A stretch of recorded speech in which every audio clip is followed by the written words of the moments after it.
اچھا اب دیکھیے زیادہ سونے کی مذمت تو آپ نے پچھلی دفعہ سن لی تھی. زیادہ سونے کے خطرات بھی بہت زیادہ ہیں. عام طور پر لوگ 10 گھنٹے 11 گھنٹے 12 گھنٹے یعنی عام وہ افراد کے جن کو بس 7-8 گھنٹے کی نیند ریکمینڈڈ ہوتی ہے، اس سے زیادہ اگر سوئیں گے تو جس طرح کم سونے کے نقصانات ہیں، زیادہ سونے کے بھی نقصانات ہیں. کہا جاتا ہے کہ 38% 38% کارڈک ڈیزیزز کا خطرہ ان کے اندر بڑھ جاتا ہے کہ جو زیادہ سوتے ہیں. تقریباً 17-18% جو ہے اوبیسٹی کا یعنی موٹا ہونے کا رجحان ان افراد کے اندر زیادہ ہوتا ہے جو زیادہ سوتے ہیں. حتیٰ کہ سڈن ڈیتھس وغیرہ کے امکانات بھی بڑھ جاتے ہیں.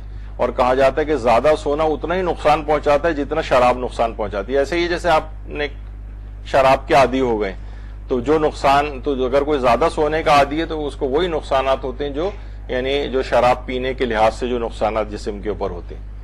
تو انسان کو کوشش کرنی چاہیے کہ اس کا طریقہ کار کیا ہے زیادہ سونے. بھائی لوگ کہتے ہیں سب سے پہلے تو یہ کہ جو کوئی ایسی بیماری تو آپ کو نہیں اس کو تلاش کریں. بعض اوقات خون کی کمی ہوتی ہے، اس میں نیند زیادہ آ رہی ہوتی ہے. وائٹامن ڈی کم ہے، اس میں نیند زیادہ آ رہی ہوتی ہے.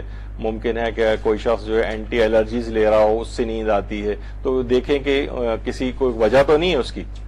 لیکن اگر کوئی آبویس وجہ نہیں ہے ویسی زیادہ سونے کا عادی بنا ہوا ہے تو اس کا ایک بہت بہترین حل یہ ہے کہ وہ روزانہ اچھی ایک ایکسرسائز شروع کرے، ورزش شروع کرے. انشاءاللہ ورزش آپ کو پتا ہے کہ یعنی لوگ کہتے ہیں کہ بھائی آپ کوئی ڈاکٹر نے کہا ہے کہ کوئی گیم کھیلا کریں آپ.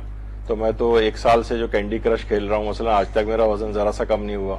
بہت سے لوگ چیل اوڑی کا اوڑا جو ہے وہ والی ورزش کر رہے ہوتے ہیں. تو اس سے تو نہیں ہوگا، یعنی جس میں کارڈیو استعمال ہو، یعنی ہارٹ ریٹ یعنی 220 مائنس ایج، یعنی دل کی دھڑکن اتنی تیز ہونی چاہیے کہ 220 میں سے آپ کی عمر مائنس کر دی جائے تو جتنی بنتی ہے مثلا.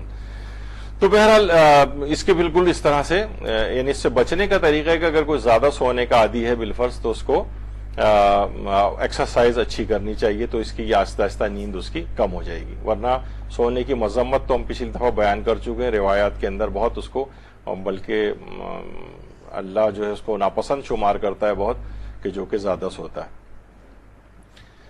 تو نیند کو کم کیسے کریں تو وہ تو ابھی آپ نے سن لیا کہ ورزش اچھی جو ہے وہ کریں. نیند کو شکست کیسے دیں؟ دیکھیں نیند کو شکست کب دینی پڑتی؟ اس نماز فجر کے لیے دینی پڑتی، آپ کو جو ہے وہ اس میں دینی پڑتی ہے. نماز شب کے لیے آپ اٹھ رہے ہیں، سیر خیزی کے لیے آپ اٹھ رہے ہیں، شکست دینی پڑے گی اس کو. ورنہ ہر آدمی کا دل چاہتا ہے کہ اس وقت پڑھ کر سوتا رہے، گرم گرم بستر چھوڑ کے جائے، پانی سے وہ جو ہے وہ اپنے